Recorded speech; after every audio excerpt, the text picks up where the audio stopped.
ओम गुरुर्ब्रह्मा गुरुर्विष्णु गुरुदेवो महेश्वरः गुरु साक्षात् परब्रह्म तस्मै श्री गुरवे नमः। कठोपनिषद यमराज और नचिकेता का ब्रह्म विषयक आत्मज्ञान रूपी संवाद।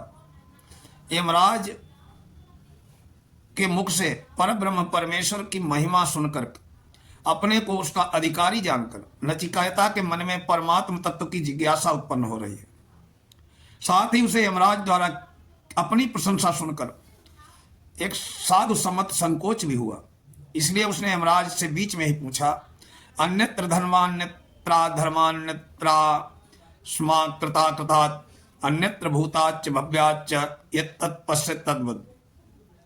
नचिकेता कहता है कि हे प्रभु, आप यदि मुझ पर प्रसन्न हैं तो धर्म और अधर्म के संबंध से रहित कार्य कारण रूप प्रकृति से पृथक और भूत वर्तमान भविष्य इस सबसे भिन्न जिस परमात्मा को आप जानते हैं वो मुझे बतलाइए। नचिकेता के इस प्रकार पूछने पर यमराज ब्रह्म तत्व के वर्णन महत्व के वर्णन करने की प्रतिज्ञा करते हुए उपदेश आरंभ करते हैं। सर्वे वेदा यत् पद्मावनन्ति तपासि सर्वाणि च यद् वदन्ति यदिच्छन्तो ब्रह्मचर्यं चरन्ति तत्ते पदः संग्रहेण ब्रवीभ्यमो मित्येतत्। यमराज ने यहाँ परब्रह्म पुरुषोत्तम को परम प्राप्य बतलाकर उसके वाचक ओंकार को प्रतीक रूप में उसका स्वरूप बताते हैं। वे कहते हैं कि समस्त वेद नाना प्रकार और नाना छंदों में जिनका प्रतिपादन करते हैं, संपूर्ण तप आदि साधनों का जो एकमात्र परम और लक्ष्य है, जिसकी को प्राप्त करने की इच्छा साधक संपूर्ण निष्ठा पूर्वक ब्रह्मचर्य का अनुष्ठान किया करते हैं, उस पुरुषोत्तम भगवान का परम तत्व मैं तुम्हें संक्षेप में बतलाता हूं। वो है ओम। ओम एक अक्षर, नाम रहित होने पर भी परमात्मा अनेक नामों से पुकारे जाते हैं। उनके सब नामों में ओम सर्वश्रेष्ठ माना गया है। अतः यहाँ नाम और नामी का अभेद मानकर प्रणव को परब्रह्म पुरुषोत्तम के स्थान में वर्णन करते हुए यमराज कहते हैं, एतद्याक्षरम ब्रह्म एतद्देवाक्षरम परम एतद्देवाक्षरम ज्ञात्वा यो यदिच्छति तस्य तत्। ये अविनाशी प्रणव ओंकार ही तो ब्रह्म परमात्मा का स्वरूप है। यही परब्रह्म पुरुषोत्तम है, अर्थात उस ब्रह्म और परब्रह्म दोनों का ही नाम ओंकार है। अतः इस तत्व को समझकर साधक इसके द्वारा दोनों में से किसी भी को अभीष्ट रूप में प्राप्त कर सकता है। एतद्दालंबनः श्रेष्ठ मेतद्दालंबनम परम एतद्दालंबनम ज्ञात्वा ब्रह्मलोके महीयते। ये ओंकार ही परब्रह्म परमात्मा की प्राप्ति के लिए सब प्रकार से अवलंबनों में से सर्वश्रेष्ठ अवलंबन है। यही चरम आलंबन है, इससे परे और कोई आलंबन नहीं है। अर्थात परमात्मा के श्रेष्ठ नाम की शरण हो जाना ही उनकी प्राप्ति का सर्वोत्तम और अमोघ साधन है। इस रहस्य को समझकर जो साधक श्रद्धा और प्रेम पूर्वक निर्भर करता है वो निस्संदेह परमात्मा की प्राप्ति का परम गौरव लाभ प्राप्त करता है। इस प्रकार ओंकार को ब्रह्म और परब्रह्म दोनों का प्रतीक बतला करके नचिकेता के प्रश्नानुसार यमराज पहले आत्मा के स्वरूप का वर्णन करते हैं। न जायते मृते वा विपश्चित नायम कुतश्चिन्न बभूव कश्चित अजो नित्या शाश्वतोयम पुराणो न हन्यते हन्यमाने शरीरे। हंता चेन मन्नते हंतु हतश्चेन मन्नते हतम उभौ तौ न विजानीतो नायहम हंति न हन्यते।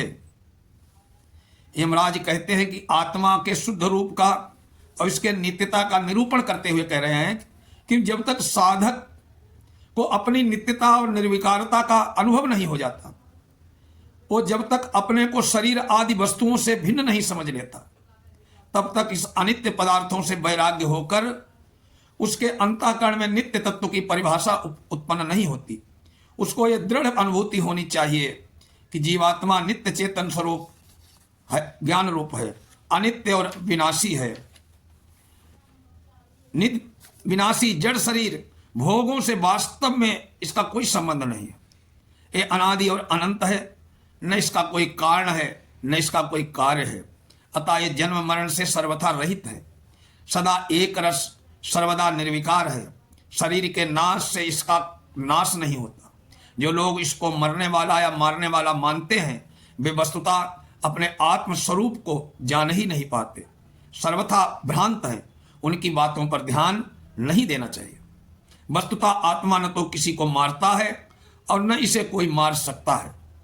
साधक को शरीर और भोगों की अनित्यता, अपने आत्मा की नित्यता पर विचार करके इस अनित्य भोगों से सुख को आशा का त्याग करके सदा अपने साथ रहने वाले नित्य सुख स्वरूप पर ब्रह्म पुरुषोत्तम को प्राप्त करने का अभिलाषी बनना चाहिए। इस प्रकार आत्म तत्व के वर्णन द्वारा नचिकेता के अंतःकरण में पर ब्रह्म पुरुषोत्तम के तत्व की जिज्ञासा उत्पन्न करके यमराज अब परमात्मा के स्वरूप का वर्णन करते हैं। अणोरणीयान महतो महीयान नात्मा से जंतोर निहितो गुहायान तमक क्रतु पश्यति भीतर शोको धातु प्रसादान महिमा नमात्मनः। इससे पहले जीवात्मा के शुद्ध स्वरूप का वर्णन किया गया, उसी को इस मंत्र में जंतु नाम देकर उसकी वृद्धावस्था व्यक्त की गई। भाव यह है कि यद्यपि परब्रह्म पुरुषोत्तम उस जीवात्मा के अत्यंत समीप है, जहां वो रहता है वही उसके हृदय में छिपे हुए हैं, तो भी ये उनकी ओर नहीं देखता। मोहवश भोगों उसमें भूला रहता है। इसी कारण ये जंतु है। मनुष्य शरीर पाकर भी कीट पतंग आदि तुच्छ प्राणियों की भांति अपना दुर्लभ जीवन नष्ट कर रहा है। जो साधक पूर्वोक्त विवेचन के अनुसार अपने आप को नित्य चेतन स्वरूप समझकर सब प्रकार के भोगों की कामना से रहित और शोक रहित हो जाता है, वो परमात्मा की कृपा से ये अनुभव करता है कि परब्रह्म पुरुषोत्तम अणु से भी अणु और महान से भी महान सर्वव्यापी हैं। इस प्रकार उनकी महिमा को समझाकर उनका साक्षात्कार कर लेता है। यह धातु प्रसादात का अर्थ है परमेश्वर की कृपा। धातु शब्द का अर्थ सर्वाधार परमात्मा माना गया है। विष्णु सहस्रनाम में भी अनादि नित्यो धाता विधाता धातुरुत्तमा, धातु को भगवान का एक नाम माना गया। आसीनो दूरम व्रजत शयानो याति सर्वता कस्तम मदा दम देवम मदन्यो ज्ञातुमर्हति। पर ब्रह्म परमात्मा अचिंत्य शक्ति है, विरुद्ध धर्मों के आश्रय है, एक ही समय में उनके विरुद्ध धर्मों की लीला है। इसी से वे एक ही साथ सूक्ष्म से सूक्ष्म और महान से महान बतलाए गए। यहाँ ये कहते हैं कि वे परमेश्वर अपने नित्य परम धाम में विराजमान रहते हुए भी भक्ताधीनता बस उनकी पुकार सुनकर दूर से दूर चले जाते हैं। परम धाम में निवास करने वाले पार्षद भक्तों की दृष्टि से वहां शयन करते हुए ही वे सब वो चलते रहते हैं, अथवा वे परमात्मा सदा सर्वदा सर्वत्र स्थित हैं। उनकी सर्वव्यापकता ऐसी है कि वो बैठे भी वही हैं और दूर देश में चलते भी वही हैं, सोते भी वही हैं, सब और जाते जाते भी वही हैं। वे सर्वत्र सब रूपों में नित्य अपनी महिमा में स्थित हैं। इस प्रकार अलौकिक परमेश्वर स्वरूप होने पर भी उन्हें ऐश्वर्य का तनिक भी अभिमान नहीं है। उन परमदेव को जानने का अधिकारी उनका कृपा पात्र मेरे आत्म तत्वज्ञ यमराज के सदद अधिकारियों के सिवा दूसरा कौन हो सकता है। अशरीरः शरीरे स्वर्ण वस्ते स्वस्वस्थितम महांतम विभुमात्मानम मत्वा धीरो न सोचती। प्राणियों के शरीर की अनित्य और विनाशशील है, इनमें प्रतिक्षण परिवर्तन होता रहता है। इन सब में समभाव में स्थित पर ब्रह्म पुरुषोत्तम इन शरीरों में सर्वथा रहित अशरीरी है। इसी कारण वे नित्य और अचल हैं। प्राकृत देश काल गुणादि के अपरिच्छिन्न उन महान सर्वव्यापी सबके आत्मस्वरूप परमेश्वर को जान लेने के बाद वो ज्ञानी महापुरुष कभी किसी भी कारण से किंचन मात्र भी शोक नहीं करता। यही उसकी पहचान है। अब यमराज बतलाते हैं कि परमात्मा अपने पुरुषार्थ से नहीं मिलते हैं, वरम उसी को मिलते हैं जिसको वो स्वीकार कर लेते हैं। नायमात्मा प्रवचन न लभ्यो न मेधया न बहुधा सुतेन एमे वैस वृणुते तेन लभ्य तस्यैष आत्मा विवृणुते तनुः स्वाम।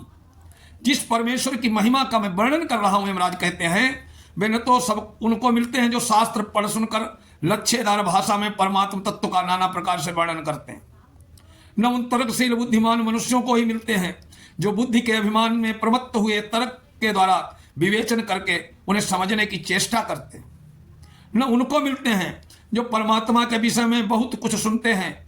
वे तो उसी को प्राप्त होते हैं जिनको वे स्वयं स्वीकार कर लेते हैं। वे स्वीकार उसी को करते हैं जिसको उनके लिए उत्कट इच्छा होती है, जो उनके बिना रह नहीं सकता, जो अपनी बुद्धि और साधना पर भरोसा न करके केवल प्रभु की कृपा की प्रतीक्षा करता। ऐसे कृपा पर निर्भर साधक पर परमात्मा कृपा करते हैं। योग माया का पर्दा हटाकर उसके सामने अपना स्वरूप प्रकट कर देते हैं। अब यह बतलाते हैं कि परमात्मा किसको नहीं प्राप्त होते। ना विरतो दुश्चरितान ना शांतो ना समाहिता ना शांत मानसो वापी प्रज्ञा नैने नमाप्नुयात। जो मनुष्य बुरे आचरणों से विरक्त होकर उनका त्याग नहीं करता, जिसका मन परमात्मा को छोड़कर दिन रात सांसारिक भोगों में भटकता रहता है, परमात्मा पर विश्वास न होने के कारण जो सदा अशांत रहता है, जिसका मन बुद्धि और इंद्रियां बस में नहीं हुई हैं, ऐसा मनुष्य सूक्ष्म बुद्धि द्वारा आत्मविचार करते रहने पर भी परमात्मा को कभी प्राप्त नहीं पा सकता, क्योंकि वो परमात्मा की असीम कृपा का आदर नहीं करता, उनकी अवहेलना करता है, अतः वो उनकी कृपा का अधिकारी नहीं होता। उस परब्रह्म परमेश्वर के तत्व को सुनकर बुद्धि द्वारा विचार करके भी मनुष्य उसे क्यों नहीं जान सकता, इस पर यमराज कहते हैं, नचिकेता यस्य ब्रह्म च छत्रम च उभे भवत ओदनः मृत्युर्यस्योपसेचनम च इत्था वेद यत्र सह। जो मनुष्य शरीर में भी धर्मशील ब्राह्मण धर्मरक्षक क्षत्रिय का शरीर परमात्मा की प्राप्ति के लिए उत्तम माना गया है, किंतु वे भी उस काल रूप परमेश्वर के भोजन बन जाते हैं। फिर अन्य साधारण मनुष्य शरीरों की तो बात ही क्या है, जो सबको मारने वाले मृत्युदेव है, वे भी उन परमेश्वर के उपसेचन अर्थात भोजन के साथ लगाकर खाए जाने वाले व्यंजन चटनी तरकारी आदि की भांति हैं। ऐसे ब्राह्मण क्षत्रिय आदि समस्त प्राणियों के और स्वयं मृत्यु के संहारक अथवा आश्रयदाता परमेश्वर को भला कोई भी मनुष्य इस अनित्य मन बुद्धि और इंद्रियों के द्वारा अन्य ज्ञेय वस्तुओं की भांति कैसे जान सकता। अतः जिसको परमात्मा अपनी कृपा का पात्र बनाकर अपना तत्व समझाना चाहते हैं, वही उनको जान सकता है।